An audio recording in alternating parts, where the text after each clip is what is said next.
Welcome to Vote 2017. I'm your host, Teresa Whipple, and today we are speaking with Shanon Tysland, who is a candidate for Lynnwood City Council Position 2. Welcome to the program. Thank you, Teresa, for having me today. Excited to be here. Yeah, we're going to start with the really easy question, which is tell us about yourself and why you're running for the City Council. Great question. So I've been a Lynwood resident for the last 16 years. I was born and raised in Iowa and moved out here in 1999. I'm a physical therapist by trade, and my wife and I opened up Experience Momentum, a wellness center in Lynwood. And 10 years ago, we're celebrating our 10-year anniversary. And we've gone through some permitting issues with the city in the past, and that kind of piqued my interest into what's going on behind the scenes. And with that, I've as a business owner, have become really entrenched in the community.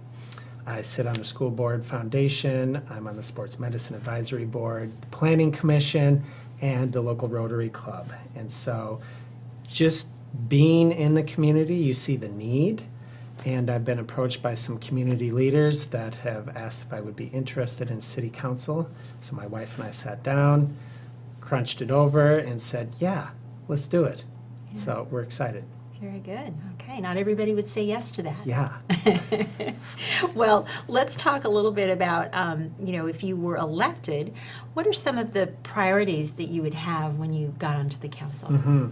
So I think my biggest strength is being a small business owner. And as a small business owner, you realize you need to pay attention to where all the money's going, right? And ensuring fiscal responsibility with the city budgeting process, making cuts where we need to make cuts, making sure we're efficient where we can be efficient. And then on the flip side of that, really make sure we're investing in programs that are going to help build a strong community, focusing on families, focusing on seniors. Okay. So that would be my biggest thing. The second thing I would say is there's a homeless problem that we're experiencing. Which you and I were just talking about because your business is right next to the interurban trail. Exactly. And I think what's unique about that is this doesn't have a geographical boundary. So we're in Lynwood, but it's our neighbors of Mount Lake Terrace, our neighbors of Edmonds, our neighbors of Briar. Everyone is feeling this experience. And so how can we come together as communities to really address the issue? If there was a simple answer, it would be solved, and it's not declining. So getting more people to the table from surrounding cities, I think, is going to be super important in addressing that issue. Okay. As a small business owner, do you think that the environment for business in Lynwood is friendly? That's a good question, and I think when we look at I would say the city has come leaps and bounds the last couple years when, as a business owner going through a remodel, the permitting process was a struggle. And after having a couple conversations with the mayor, she and the city staff really helped out. So I think there's an awareness of we're trying to bring commerce to the city. How can we be a more business-friendly city? And I want to see more of that. I want to see how can we appreciate and encourage businesses to come to Lynwood that are bringing economic rewards. You know, something that I think I've heard many times about Lynwood when people talk about it is it doesn't really have a downtown core. Yeah. It doesn't really have a city center. Most people, when they think of Lynwood, they think of Alderwood Mall. Yeah. What do you think, as a council member, you could do to kind of help change that? What would be some solutions for that? Yeah. No, I think one of the things that the city's done a good job of already is the Fair on 44th Street. A lot of fun. I was there. Yeah, and it's the second annual, and you can just feel the sense of community with that, right? And you're absolutely right. Lynwood doesn't have a downtown. It has the mall area, it has the college district, and then it has a bunch of strip malls. We need to get that city center core that's been slated to happen and bring in developers who will help us build the city center core where we can collectively meet as a community, have concerts, have a city park, and I'm committed to that. And so really working with the current administration, and how can we bring more people and more developers to Lynwood and really see that to fruition. Another thing that I think Lynwood faces as both, a challenge and something that they see as a very positive thing is the fact that there's a lot of diversity in Lynwood and a lot of, multifamily housing, which Yeah. sometimes contributes to the lack of a, Yeah. community Yeah. feeling. Yeah. But the diversity issue, I think, is one that has been something that people have realized is something that needs to be addressed. And how Yeah. do you communicate with people who speak so many different languages and all of that? And do you have any thoughts on maybe addressing that issue as well?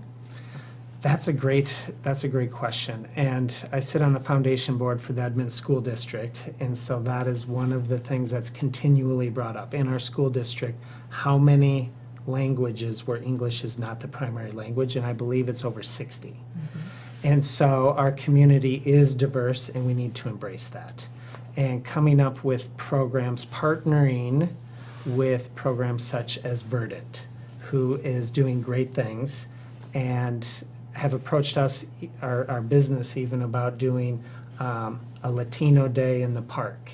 And how can we bring together different cultures and celebrate those cultures and then bring everyone together to be a part of that. So I think we really need to bring community members to the table to say, hey, this is who we are, we're changing, and how can we embrace that?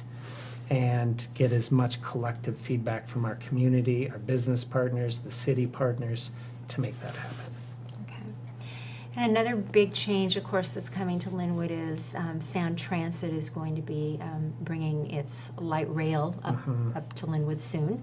Not as soon as they originally thought, because we learned recently that they were about 6 months behind and $500 million over budget. But have you had a chance to think much about what kind of changes that's going to bring to the city, and also just the kind of the challenges and the benefits of it? It's a big project, Yeah. and there's going to be a lot more people coming to Lynwood. And what kinds of things are you thinking the city should do to address that? Oh man, that's a great question. So I'm sit on the planning commission for the city of Lynwood, so this is a dialogue that we have frequently, and we need to put the proper thought to make sure we think things through. So how are we going to address the transportation issue with the roads? We're going to have all these people driving to meet at the center. Do we have the capacity on the roads to make that happen? Challenges might be bringing potentially more of a transient population into Lynwood. And how do we work with the city, with local nonprofits to address the homelessness, the transient population, and affordable housing? So the cost of living is not getting any cheaper. And it seems now Snohomish County is just having this huge influx in population. And how are we going to strategically have affordable housing around the city center, around the Sound Transit, and at the same time have it be safe, have it be walkable, have it be friendly, have it be business friendly? Those are a lot of the challenges and opportunities that are all bottled together. But I think we're having the right dialogue, and I'm excited to get in the mix and be a part of that. That's great. And as a follow-up question, some of the cities that I've covered in the past that are on the light rail route have had some concerns about just Sound Transit in general, and feeling like they're not necessarily listening to their concerns or keeping the promises Yes. they made, Yeah. or that kind of thing. Have you, in your planning world, Yeah. have you had Yeah. a chance to Yeah. interact in that way? And Yeah. how are you feeling about all Yeah, that? no, absolutely. The initial plan that was submitted to the city of Lynwood showed this just beautiful transit center. And somehow a couple months later it came back, and after ST3 was passed, it had now not to be the terminal, it was going to be a pass-through station. Right, because it'll eventually expand up to Everett. Exactly. Yeah. And so at that time, without much communication with the city, that Sound Transit just kind of deteriorated what was supposed to be this focal hub for Lynwood. And so I believe the city staff did a great job of saying, Sound Transit, let's get back to the table. We have bigger plans for our city. This is what we need. This is going to be a hub, which reopened the dialogue to, okay, how can we make this work, and let's be in better communication. So there have been some hiccups, but I think that the city staff has been on Sound Transit about that, and I'm excited for that continued conversation to make sure it is a beautiful spot in our city. Okay. And as somebody who is a parent with a family in Lynwood, do you think there are ways that the city can do some new things or better things to be able to reach out to families who live in Lynwood? Yeah, I think that the city's doing a great job with their after-school programs with the City Rec Center. With that said, things that we can do to improve, sidewalks, how can we be walkable, neighborhood to the various parks. We have great parks, and some of them don't have ways to get there. As I'm outdoor belling, meeting folks in the community, a lot of times I'm walking in the street, and one of the things I'm hearing is, can we get a sidewalk here?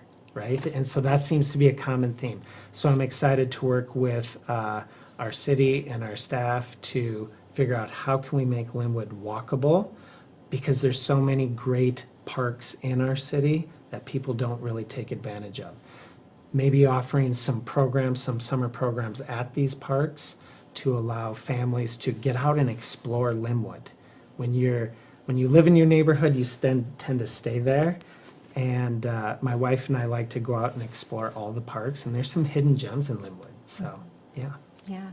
And when you're outdoor belling, is there any, other than what we've already talked about, which has been a lot, we've covered a Yeah. lot of issues in a Yeah. short period of time so Yeah. far. Is there any other issues that have been raised when you've been doorbelling that surprised you, or that you're kind of filing away for future reference? Yeah. You know, one of the things that I'm hearing, one is taxes, right? We've been hit with a lot of these taxes. And what can we do to lower them? How can we lower? There's a car tab that we have the ability, a benefit car tab that we can lower by $20, and I would like to see that happen, right? Roads. I was surprised at the feedback. How can we get our roads, especially 68th Street going by the college? There seems to be a lot of frustration on, hey, when is this going to happen? And so And that's roads in disrepair, roads and potholes, that kind of yes, thing. Yeah. exactly. So people want that, and they just want safety. On 68th continuing, I just met with a gal today, and she's called the cops to say, hey, there's folks speeding on 68th. It's not safe. What can we do to improve that? So people just want to live in a safe community. Mm-hmm. And how can we make sure that their voices are being heard and addressed? Okay. Mhm. Okay. All right. Well, I think we're at a point in the program where I'm going to give you an opportunity to directly address the voters and deliver a message to them, so feel free to do that. Awesome, thank you. So as a resident of Lynwood for the past 16 years, I'm proud to build my business, engage my family in the local school district, raise my family right here in Lynwood. And that's a choice that my wife and I have made, so we're here for the long haul, we're here to stay, and we want to do what we can to make Lynwood a place where we can live, work, and play, and be safe and have fun. My experience as a small business owner, I do believe I can bring fiscal responsibility into the city's budgeting process. I feel like being a community member involved in the Foundation for Edmond School District, the Sports Medicine Advisory Board for Edmond School District, the Alderwood Terrace Rotary, the Lynnwood City Planning Commission has really given me an eye of what's going on in our city. And one of the mottos of Rotary is service above self, and that's how I embody who I am. And so I'm happy to serve Lynwood, and I look forward to serving. City Council Position number 2, I'm looking for your vote. Thank you. Shanon Tysland, thank you so much for coming in. Yeah, thank you for your time. Yeah, I wish you the best of luck in November. Thank you so much.